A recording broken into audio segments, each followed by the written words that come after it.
జోగు సంస్థ తన కుటుంబ సంస్థ ఏదైతే ఉందో హెరిటేజ్ పాల డైరీ కోసం రాష్ట్రంలో పాడి వ్యవస్థను పూర్తిగా పాడి సహకార వ్యవస్థను పూర్తిగా నిర్వీర్యం చేశారు.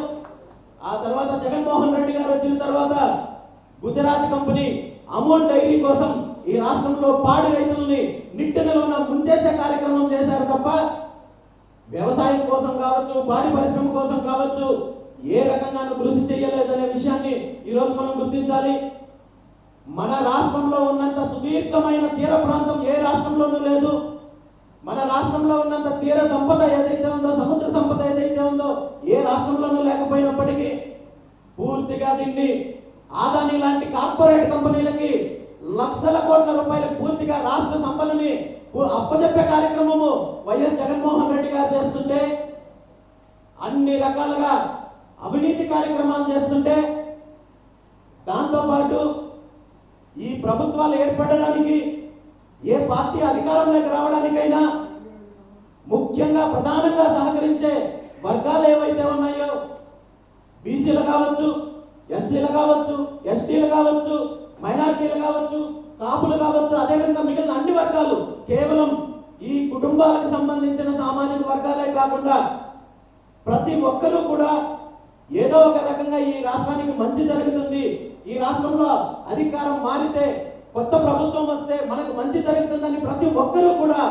ఎంతో ఆశతో ఈ రెండు పార్టీలకు, ఈ రెండు కుటుంబాలకు, ఈ రెండు నాయకులకు అవకాశం ఇచ్చిన ప్రతిసారి పూర్తిగా ఈ రాష్ట్రానికి అన్యాయం జరుగుతోంది, ఈ రాష్ట్ర ప్రజలకు అన్యాయం జరుగుతోంది తప్ప వీళ్ళు ఇచ్చిన హామీలు కానీ, వీళ్ళు ఇచ్చిన పథకాలు కానీ, వీళ్ళు ఇచ్చిన వాగ్దానాలు కానీ ఏ ఒక్కటి నెరవేరడం లేదనే విషయాన్ని ఈరోజు మనం గుర్తించాలి. ఈరోజు పథకాల పేరు చెప్తున్నారు, కార్పొరేషన్ల పేరు చెప్తున్నారు.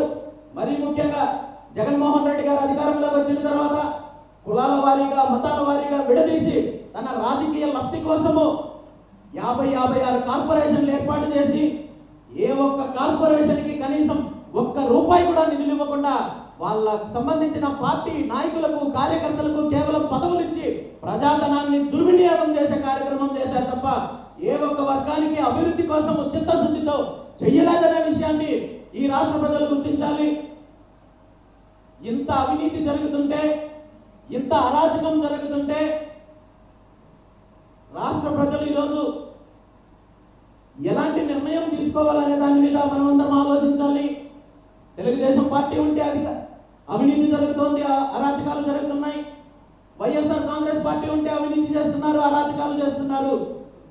ఈరోజు వైఎస్ఆర్ కాంగ్రెస్ పార్టీ ప్రభుత్వం చేస్తున్న అవినీతి పైన తెలుగుదేశం పార్టీ నాయకులు చంద్రబాబు నాయుడు గారి దగ్గర నుండి కార్యకర్తల వరకు ప్రతి చోట మాట్లాడుతున్నారు. జగన్మోహన్ రెడ్డి ఈ రాష్ట్రాన్ని అన్ని రకాలుగా దోపిడీ చేస్తున్నారు, లూటీ చేస్తున్నారని చెప్పి మాట్లాడుతున్నారు. కానీ జగన్మోహన్ రెడ్డి గారి ప్రభుత్వం చేస్తున్న అవినీతిలో తెలుగుదేశం పార్టీకి వాటా లేదా అని ఈరోజు నేను ప్రశ్నిస్తున్నాను. ఎందుకంటే ఈ రెండు పార్టీలు కూడా ప్రజల ముందుకు వచ్చి అధికారం కోసం ఒకరినొకరు తిట్టుకుంటున్నారు, కానీ వీళ్ళ మధ్య చీకటి ఒప్పందాలు ఉన్నాయనే విషయము ఎన్నో రకాలుగా ఇప్పటికే మనం ప్రత్యక్షంగా చూసాము. దీని మీద నిన్ననే నేను ఒక ప్రెస్ మీట్ పెట్టి కూడా మాట్లాడడం జరిగింది. ఈ రెండు పార్టీలకు ఇచ్చిన విరాళాల గురించి ఎలక్షన్ కమిషన్ ఏదైతే ఎలక్ట్రాల్ బాండ్స్ వివరాలు విడుదల చేసిందో ఆ బాండ్స్ తీసుకున్నప్పుడు చాలా విస్మయం కలిగించే వివరాలు బయటపడ్డాయి.